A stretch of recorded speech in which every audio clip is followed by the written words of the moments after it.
भारत माता की जय, भारत माता की जय, जय माता, भारत माता, जय माता, भारत माता। बाबा साहेब अम्बेडकर अमर है, बाबा साहेब अम्बेडकर अमर। भारत माता की जय, जय जय माता, भारत माता, जय जय माता, भारत माता।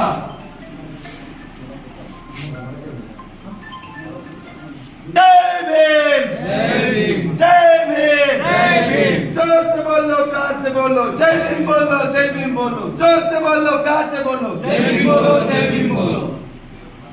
भारत माता की जय। సాధిద్దాం అంబేద్కర్ గారి ఆశయాలను, సాధిద్దాం, సాధిద్దాం।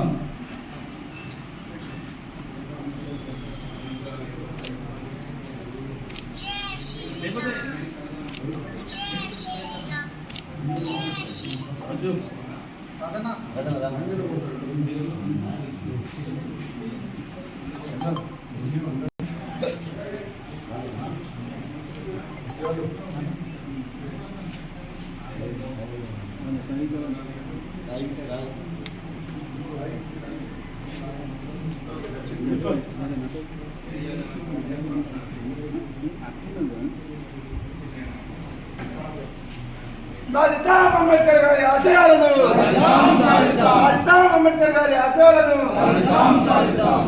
జోహార్ జోహార్।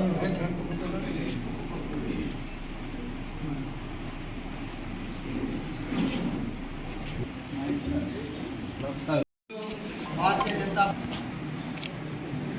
ఈరోజు భారతీయ జనతా పార్టీ జిల్లా కార్యాలయంలో డాక్టర్ బాబాసాహెబ్ అంబేద్కర్ గారి వర్ధంతిని నిర్వహించుకుంటున్నాం। భారతీయ జనతా పార్టీ యొక్క 6 ఏవైతే పండుగలు ఉన్నాయో పండుగలో డాక్టర్ బాబాసాహెబ్ అంబేద్కర్ గారి వర్ధంతి కూడా ఒకటి। మేము ఎప్పుడు కూడా జై భీమ్ అని నినాదిస్తాం, మేము ఎప్పుడు కూడా జై శ్రీరామ్ అని నినాదిస్తాం। ఎందుకు నినాదిస్తాం అంటే జై భీమ్ అంటే జ్ఞానాన్ని పెంచుకోవాలని జై భీమ్ నినాదిస్తాం। అలాగే జై శ్రీరామ్ అని ఎందుకు నిరోధిస్తామంటే అది మా విశ్వాసం అనే విషయాన్ని తెలియజేస్తా ఉన్నాం। జై భీమ్ ఎప్పుడు కూడా మా సంకల్పం ఉంటుంది, జై శ్రీరామ్ ఎప్పుడు కూడా మా విశ్వాసం ఉంటుందనే విషయాన్ని తెలియజేస్తూ ఈరోజు డాక్టర్ బాబాసాహెబ్ అంబేద్కర్ గారి యొక్క 69వ వర్ధంతికి వీచేసినటువంటి గణపాల్ సూర్యనారాయణ గారిని మాట్లాడాల్సిందిగా కోరుకుంటున్నాను।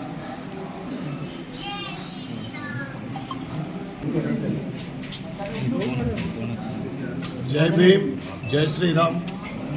ఈరోజు మహనీయుడు డాక్టర్ బాబాసాహెబ్ అంబేద్కర్ గారి 68వ వర్ధంతి సందర్భంగా భారతీయ జనతా పార్టీ జిల్లా అర్బన్ శాఖ తరఫు నుండి వారికి ఘనమైన నివాళులు అర్పిస్తూ ఏదైతే ప్రపంచంలోనే అతిపెద్ద రాజ్యాంగాన్ని రచించిన బాబాసాహెబ్ అంబేద్కర్ గారు ఆ రాజ్యాంగంలో పొందుపరిచిన విధంగా ఈరోజు నేను ఎమ్మెల్యేగా కానీ ఈరోజు కేంద్ర ప్రభుత్వంలో భారతీయ జనతా పార్టీ ప్రభుత్వం పరిపాలిస్తున్నారంటే ఆ రాజ్యాంగంలో కల్పించిన అవకాశాలే ఈరోజు మేము అందరం కూడా ఇక్కడ ఈ విధంగా మేము నిలవడం జరిగింది। బాబాసాహెబ్ అంబేద్కర్ గారు ఒక జాతి నాయకుడు కాదు, ఆయన ప్రపంచ దేశాలతోటి పొగడబడుతున్న మహనీయుడు। అందుకు మనం భారతీయులమై ఉండి అందరం కూడా గర్వించేటక్క విషయం। ఆయన ఏదైతే సమానం అనేది ఆ రాజ్యాంగంలో రచించిండో దానికి అనుగుణంగా భారతీయ జనతా పార్టీ అప్పటి అటల్ బిహారీ వాజ్పేయి గారి ప్రధానమంత్రిగా ఉన్నప్పుడు అబ్దుల్ కలాం గారు దేశ రాష్ట్రపతిగా, ఆ తర్వాత నరేంద్ర మోడీ గారి ఆధ్వర్యంలో రామ్నాథ్ కోవింద్ గారు మాజీ రాష్ట్రపతిగా, ఇప్పుడు ఒక గిరిజన మహిళ ముర్మురు గారు ఉన్నారంటే అది అంబేద్కర్ గారు రచించిన రాజ్యాంగ స్ఫూర్తి దానికి అనుగుణంగా ఎప్పుడు కూడా భారతీయ జనతా పార్టీ ఆ పరిపాలన సాగిస్తూ ఉంటుంది. ఆయన ఆశయాలకు అనుగుణంగా ఈనాటి యువత ముందుకు సాగాలని, వారి ఆశయాలను స్ఫూర్తిగా తీసుకొని మనమందరం తమ తమ జీవితాల్లో దేశభక్తిని, దేశ అభివృద్ధికి తోడ్పడాలని కోరుకుంటూ మరొక్కసారి ఆయన వర్ధంతి సందర్భంగా ఘనమైన నివాళులర్పిస్తూ భారత్ మాతా కీ జై.